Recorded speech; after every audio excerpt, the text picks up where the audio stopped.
Ayaw mo to, Tyrone. Kung kabahan, ayaw mo to, Tyrone. Sana hindi nagkamali sa akin si Madam Jacinta.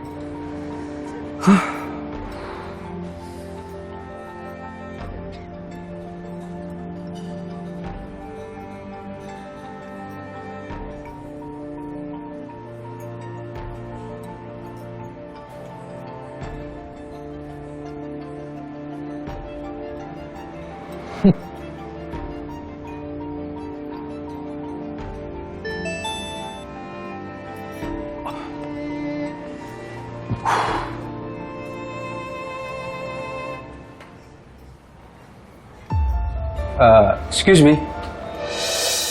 Ikaw ba yung Tyrone na ka-meeting ko? Yung assistant ni Madam Jacinta? Opo, sir. Oh, so ikaw yung ka-meeting ko ngayon? Yes, ako po.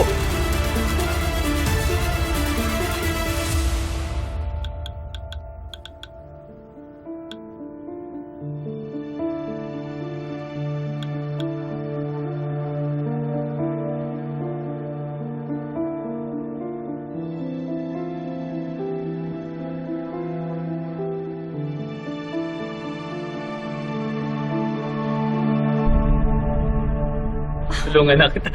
Ano ginagawa mo dito? Akala ko may pupuntahan ka. Mamaya na yun. Nakita ko kasi marami kang trabaho. Tutulong ako sa'yo. Wow naman, ang sweet naman ng asawa ko. Pero alam mo, hindi ko nakakailanganin yung tulong mo. Kasi nag-hire na kami ni Madam Jacinta ng maging assistant ko. First day nga niya ngayon eh. Buti na lang pumayag si ate na magkaroon ka ng assistant. Oo nga eh. Kasi mukha naman siyang marunong, kaya siguro natanggap siya kagad. Kayo po ba si Sir Chris Almendras? Yeah. Kayo po ba ang ka-meeting ko? Mm-hmm. Why? Hindi niyo ba ako natatandaan?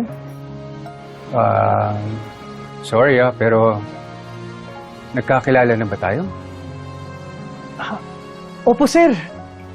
Baka hindi niyo na ako namumukaan. Ako po si Tyrone. Ako po yung nakapulot ng wallet niyo po noon sa Santa Ines. Wait. Sir Chris, siya si Tyrone. Siya yung batang nakapulot at nagsuuri ng pera. Ikaw pala si Tyrone. Ay po. Di kung ayaw mo ng pera, mag-tea na lang tayo. Tenga ng baboy? Hindi! Ano? Siret na! Di turo-turo! Ibang tipo gusto ko eh. Ano? Di chocolate. Pwede. Chocolate na lang. Oh, sige, sige. Dami naman na to.